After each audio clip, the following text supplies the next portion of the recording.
नमस्कार। आज हम लोग बात करते हैं कि शनि की साढ़े साती कब लगती है। बिहार के बेगूसराय के अभिनव कुमार हैं। इन्होंने कमेंट में एक प्रश्न पूछा है हमसे कि कृपा करके हमें यह बताएं कि शनि की साढ़े साती कब लगती है। तो मैं उनको और ज्योतिष से प्रेम रखने वाले विद्यार्थियों को या फिर जो ज्योतिष सीखना चाहते हैं उन लोगों को यह कहना चाहता हूं कि ज्योतिष शास्त्र एक अत्यंत ही गूढ़ और सूक्ष्म विषय है। यह गूढ़ और सूक्ष्म विषय तब तक रहता है किसी भी लोगों के लिए कि जब तक उनको फलित सूत्र के सिद्धांतिक सूत्र के बारे में मालूम नहीं होती है। यदि ज्योतिष शास्त्र के फलित सूत्र के सिद्धांतिक जो सूत्र होता है उनकी यदि जानकारी हमें प्राप्त हो जाए, उनको यदि हम समझ लें तो ज्योतिष शास्त्र बिल्कुल ही गूढ़ और जो सूक्ष्म विषय है वो सूक्ष्म रहता नहीं, वो बहुत ही आसान हो जाता है। तो आज हम लोग चर्चा करते हैं कि शनि के साढ़े साती कब लगती है। तो ज्योतिष के फलित सूत्र में एक श्लोक लिखा हुआ है कि द्वादशे जन्मगे रासौ द्वितीये च शनिश्चरः सार्धानि सप्तवर्षाणि ततो दुःखैर युतो भवेत्। अर्थात जन्म राशि से, वह जन्म राशि कौन सा कहलाता है कि जन्म कुंडली में चंद्रमा जिस भाव में बैठा रहता है, जिस राशि में बैठा रहता है, वही राशि उसकी जन्म राशि कहलाती है। तो जन्म राशि से जब भी शनि जन्म राशि से 12वें भाव में, जन्म राशि में और जन्म राशि से दूसरे भाव में जब गोचर करता है तो शनि की साढ़े साती कहलाती है। तो हम समझते हैं कि शनि की साढ़े साती कब लगती है। एक उदाहरण स्वरूप में हम मेष राशि की कुंडली लेते हैं, उससे हम यह प्रमाणित करते हैं कि शनि की साढ़े साती कब लगती है। तो ये रहा, इसमें हम मेष राशि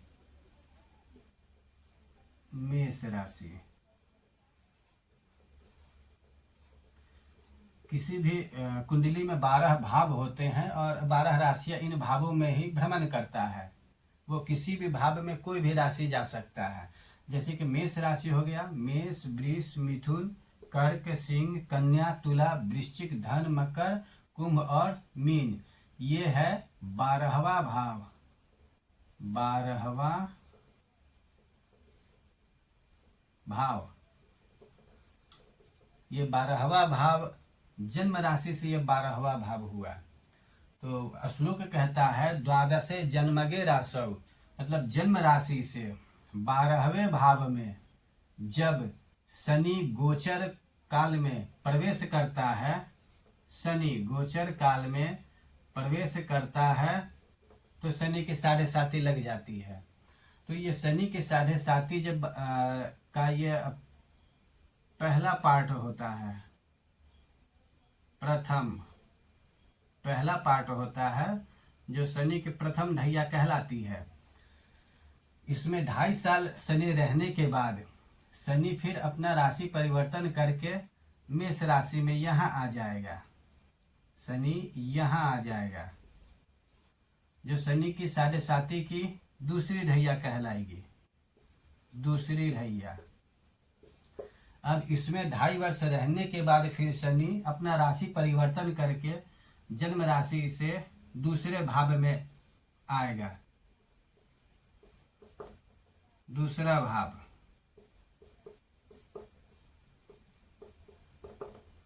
तो ये शनि की साढ़े साती की तीसरी ढैया कहलाएगी।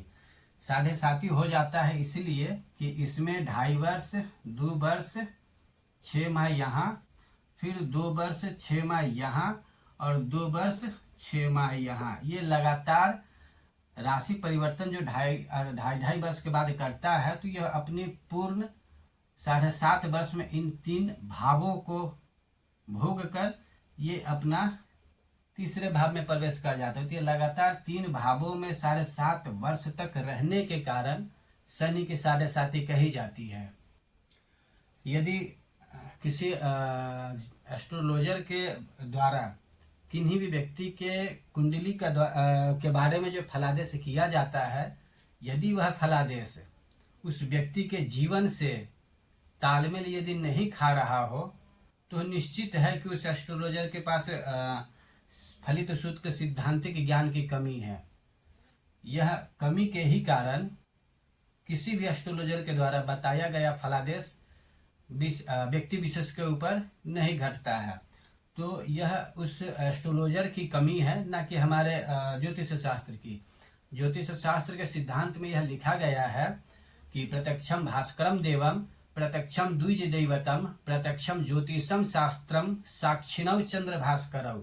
जब तक आकाश मंडल में सूर्य और चंद्रमा साक्षी रहेंगे तब तक ज्योतिष शास्त्र प्रमाणित रहेगा। यदि आप लोगों को किसी भी प्रकार की कुंडली से संबंधित या वास्तु से संबंधित या फिर सामुद्रिक से संबंधित यदि कोई प्रश्न करना हो, यदि इच्छुक हो ज्योतिष समझने के लिए, तो आप मेरे कमेंट बॉक्स में जाके मुझे कमेंट करें। मुझे भी अच्छा लगेगा, आप लोगों के प्रश्न करने के बहाने कुछ हमें भी पढ़ने का मौका मिल जाएगा। तो हम कोशिश करेंगे आप लोगों के उस प्रश्न का जवाब देने के लिए, और सिद्धांतिक तौर पे प्रमाण के साथ जवाब देने की हम पूर्णतः कोशिश करेंगे। यदि हमें कहीं से कोई त्रुटि नजर आए आप लोगों को, तो अनुरोध करते हैं कि मुझे कमेंट में सूचित करें, हम उसमें सुधार जरूर करेंगे।